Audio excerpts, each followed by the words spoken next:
Hey guys, कैसे हो आप लोग? होप सो सब सही होंगे। तो एग्ज़ाम दे के मैं आ चुका हूँ। अभी मैं बिल्कुल न्यूट्रल हूँ, ना मैं ज़्यादा खुश हूँ, ना मैं ज़्यादा दुखी हूँ, ना मैं नर्वस हूँ, कुछ नहीं हूँ। और एग्ज़ाम देते टाइम भी सेम ही था मेरा हाल। एग्ज़ाम में क्या हुआ, जब मैंने सारा पेपर कर लिया, जो चाहे इंग्लिश हो, चाहे क्वांट हो, चाहे रीज़निंग हो, जब मैंने क्वेश्चन अटेम्प्ट्स किए, जब मार्क फॉर रिव्यूज़ पे गया ना मैं, मार्क फॉर रिव्यूज़ के बाद वो गया ही नहीं मार्क फॉर रिव्यू पे। मतलब कि वो डायरेक्ट फर्स्ट क्वेश्चन पे आ गया, व्हाइट स्क्रीन होके फर्स्ट क्वेश्चन पे आया और वो आगे बढ़ा ही नहीं उसके बाद।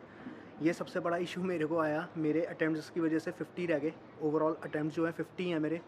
मार्क फॉर रिव्यूज़ वाले पे क्वेश्चन गया ही नहीं, और मैं अगर कंप्लेंट करता तो किससे करता? उस टाइम मेरा टाइम चल रहा था, तो जितना अटेम्प्ट हो पाए मैंने कर दिए। और एग्ज़ाम डिफ़िकल्ट मॉडरेट लेवल पे है, ईज़ी नहीं है। जो लोग कह रहे हैं कि बहुत ईज़ी आ रहा है, ईज़ी नहीं है एग्ज़ाम, ठीक है? और उसके बाद मैं यही आप लोगों को कहना चाहूँगा एग्ज़ाम में आया क्या-क्या? इंग्लिश डूएबल था, इंग्लिश में ज़्यादा प्रॉब्लम नहीं आया मेरे को। इंग्लिश में मैच द फॉलोइंग आ रखे थे, ठीक है? और उसके बाद आपके एक पैसेज था, पैसेज भी सही था। रीडिंग में अगर थोड़ी रीडिंग अच्छी है तो आप पैसेज कर लोगे, बट उसमें क्वेश्चंस बहुत अच्छे से फाइंड आउट करने पड़ रहे थे, इतनी ईज़िली मिल नहीं रहे थे, ठीक है? उसके बाद आता है अपना क्वांटिटेटिव एप्टीट्यूड का बताता हूँ। एप्टीट्यूड में आपको ना क्वेश्चंस फाइंड आउट करने पड़ रहे थे। जब आपने डीआई बना लिया था ना, डीआई के बाद क्वेश्चन इतने गंदे दे रखे थे कि वो बने ही नहीं, ठीक है? ये सबसे बड़ा इशू आया मेरा कि डीआईज बन गए। टोटल 18 अटेम्प्ट हुए हैं क्वांट में मेरे, ठीक है? 20 मेरे इंग्लिश में अटेम्प्ट हुए हैं। उसके बाद वो रीजनिंग में मेरे 12 अटेम्प्ट हुए हैं, क्योंकि वो मार्क फॉर रिव्यू पे गया ही नहीं मेरा।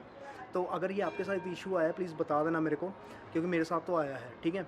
उसके बाद आपका होता है एप्टीट्यूड में क्वेश्चंस बहुत लेंथी दे रखे थे जो डीआईज़ के थे। उसके बाद हम आते हैं सिम्प्लिफिकेशन आ रखा था मेरा, बहुत अच्छे से हुआ है वो, उसकी टेंशन नहीं है। उसके बाद रीजनिंग पे आते हैं। रीजनिंग पे पज़ल्स मैंने मार्क फॉर रिव्यू कर दी थी, मैंने और क्वेश्चन किए 12। उसके बाद पज़ल पे फिर गया, वो पहले क्वेश्चन पे आ गया, उसके बाद आगे नहीं बढ़ा। जब मैं क्लिक कर रहा था, वो सेम पे ही बार-बार क्लिक होके सेम पे ही आ रहा था।